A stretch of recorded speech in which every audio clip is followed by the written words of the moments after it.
terus mengajar ya, Iya. karena tadi kan udah saya lihat juga Iya. gitu, bagaimana caranya Bu Erna menerapkan pendekatan pembelajaran mendalam ya. Nah, tapi sebelum kita menanyakan ke Bu Erna, tentu kita tinjau terlebih dahulu ya. Apa itu yang disebut dengan pembelajaran mendalam? Di sini pembelajaran mendalam ini Bu Erna itu apakah itu bidang studi kah atau berupa apa kira-kira? Itu berupa dari pembelajaran mendalam itu pendekatan. Kalau kurikulumnya tetap nggak pakai kurikulum merdeka, ya. hanya saja pendekatannya. Tapi kita kan tidak menukar kurikulum kan? Tidak, Bu. Ya, Jadi pendekatannya itu yang mana anak itu dititik beratkan kepada 3 prinsip pembelajaran mendalam itu. Iya. Dengan desain pembelajaran tersebut, dengan kerangka pembelajaran, dengan pengalaman belajar. Nah, jadi ketiga hal pokok itu harus ada di pendekatan diplomakan. Ya, karena kita mungkin ya kita lebih mengenal yang itu disebut dengan PNM. Iya, Ya, Bu, betul. jadi kita tidak deep learning, tapi learningnya lebih apa gitu ya. Tapi kita itu pembelajaran mendalam mungkin ada juga perbedaan. Iya. Jadi menekankan beberapa dimensi itu. Yes. Jadi kita dituntut untuk melaksanakan yaitu yang 8 dimensi profil kelulusan. Jadi tadi Bu Erna kan memberikan pembelajaran itu dan studinya Pancasila ya, pendidikan Pancasila. Dulu kita PKN, Iya, dulu PKN. Sekarang Pancasila pada kurikulum merdeka ya. Jadi Pancasila materinya Yang saya angkat, Bu, jadi di sana materi yang saya ambil itu tentang mengamalkan Pancasila untuk kehidupan bersama dengan topik mengamalkan Pancasila sebagai pandangan hidup bangsa. Oh iya. Jadi kan setelah saya perhatikan tadi itu kan Bu Erna, sebelum saya kan melihat aja ya dari awal, saya belum lagi menyampaikan ini kepada Bu Erna ya. Tapi yang paling pertama sekali tadi yang Bu Erna lakukan tadi apa namanya? Yang pertama tadi saya lakukan, Bu, setelah saya buat langkah-langkahnya di pengalaman belajar itu, terlepas dari identifikasi, desain, lalu di pengalaman belajar saya tadi pertama setelah berdua itu kan saya sajikan video. Jadi pemantiknya mereka itu sekalian ice breaking lah, Bu. Jadi saya sajikan video tadi animasi tentang pemilihan ketua kelas, musyawarah pemilihan ketua kelas.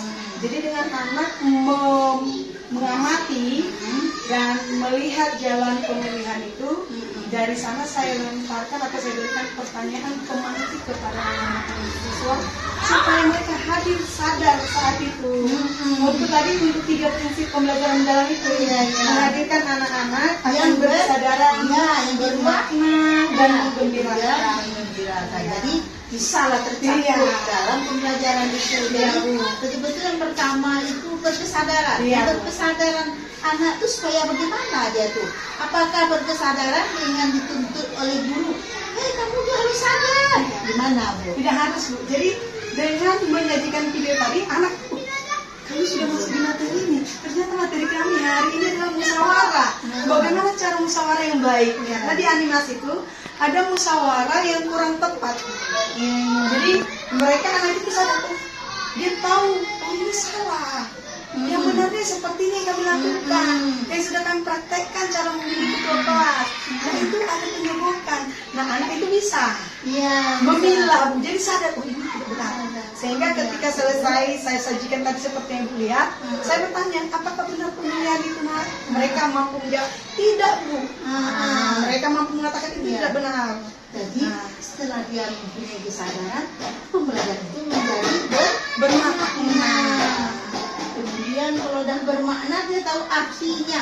Oh, yang gini yang baik, yang ini yang tidak Iya, baik. betul. Bisa dia membedakan. Iya, Bu, ya, betul. Bu, ya. Iya. Setelah dia pembelajaran itu bermakna bagi mereka, tentu timbul rasa apa? gembira, bahagia. Jadi Jadi dia mereka gembira. puas lah. Oh, ternyata seperti ini. Dengan mereka gembira, jadi wah, ingin untuk seterusnya maunya seperti ini lagi lah nanti. Berarti seperti ini nanti kami. Jadi ada pembaharuan di pembelajaran mendalam ini. Iya. Saya secara pribadi saya dapat. Iya, oh gitu ya. Disitulah apanya perbedaannya dari K13 dulu. Iya. Mungkin kalau K13 kan kurikulum. Iya. Cuma pendekatannya Pendekatannya yang berbeda. Mungkin kita ada inquiry, Iya. ya. Tapi di sini lebih dijelaskan dulu ya, Bu ya. Iya. Jadi setelah kita udah tahu itu kegiatan inti, terus apa yang akan kita capai Nah, di sana? jadi di desain saya, Bu, di pengalaman belajar yang saya buat, jadi melalui video animasi itu, saya menginginkan dan mengharapkan anak itu memahami setelah mampu dia memahami jalan materi dan topik yang kita bahas pada hari ini. Iya. Tadi pagi, Bu, Iya. yang Ibu sudah observasi Iya. saya. Jadi anak itu bisa mengaplikasikan kepada dirinya. Iya. Dia tahu, berarti nanti kalau saya temukan di masyarakat yang Iya. seperti ini, Iya. bahwa saya sudah mampu mengatakan "Oh, itu tidak benar. Iya. Yang benar itu seperti ini, Iya. seperti yang sudah kami pelajari di Iya. teori." Jadi Iya. anak mampu mengevaluasi dirinya Iya. ketika menemukan itu. Nah, saat anak itu sudah mampu mengevaluasi dirinya, Bu, Iya. otomatis anak mampu merefleksikan. Nah, Ya, benar. Jadi tadi kan mereka Bu saya buat diskusi. Iya. Nah, diskusinya tadi itu kan kerja kelompok. Mereka menyelesaikan satu masalah tadi kan, Iya. Bu, pemilihan ketua kelas. Satu Iya. anak kalau di LKPD yang saya buat, Iya. satu anak mengejek, membuli calon Iya. ketua kelas yang Iya. akan dipilih. Ada dua Iya. calon. Itu yang LKPD-nya saya buat Iya. kasusnya. Jadi teman yang satu membuli ketua kelas calon yang satu lagi. Iya. Jadi mereka atasi itu melalui pengalaman Belajar. belajar dengan Karena- penerapan nilai-nilai Pancasila. Oh, gitu ya. Khususnya Itu sila masuk keempat. dimensi ini masuk ya lagi. Ya, masuk, delapan Bu. dimensi. 8 Jadi dimensi. kalau pengalaman belajar itu kan anak memahami. Jadi kemudian dia mampu mengaplikasikan. Betul, Bu. Mencontohkan. Kemudian dia merefleksikan. Merefleksikan. Bisa dia menyampaikan kembali. Ya, Bu, Iya, ya. itulah melalui LKPD Seperti tadi. dia tadi memang seperti itu. Iya. Bu. Ya, setelah itu Ya, Bu. kita kan ini udah masuk ke 8 dimensi, sudah masuk kita pengalaman belajar. Iya, Anak Bu. sudah. Untuk membuktikannya kita harus mengapa? Harus membuat asesmen. Asesmen. Asesmen di sana setelah tadi dia diskusikan, Bu, mereka sudah memaparkan tadi kan, mempresentasikan hasil Iya. diskusi mereka. Iya. Dan saya melihat mereka sudah memasukkan nilai-nilai Pancasila, khususnya sila kedua, sila pertama dan sila keempat musyawarah tadi, Bu. Iya. Jadi setelah itu saya mencoba, itu kan karena diskusi. Nah, bagaimana secara individu, secara pribadi, apakah anak ini sudah mengingat hasil kelompok mereka? Iya. Saya lakukan asesmen secara individu. Setelah habis, itu tanya jawab gitu. iya, setelah lulusan tadi, setelah itu Bu, baru secara tertulis saya berikan mereka post test. Oh, gitu. Jadi post testnya tadi cukup lumayan Bu, dengan 5 pilihan ganda, 2 isian singkat dan 1 uraian yang mereka paparkan menurut pendapat mereka dan sesuai dengan pengamalan sila-sila Pancasila. Iya, iya.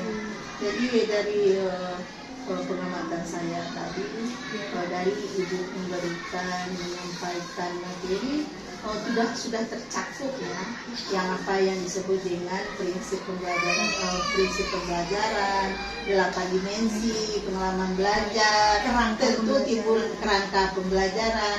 Awalnya tentu kita tidak terlepas. Kerangkanya tujuannya gunanya untuk kita kan untuk kerangka pembelajaran itu.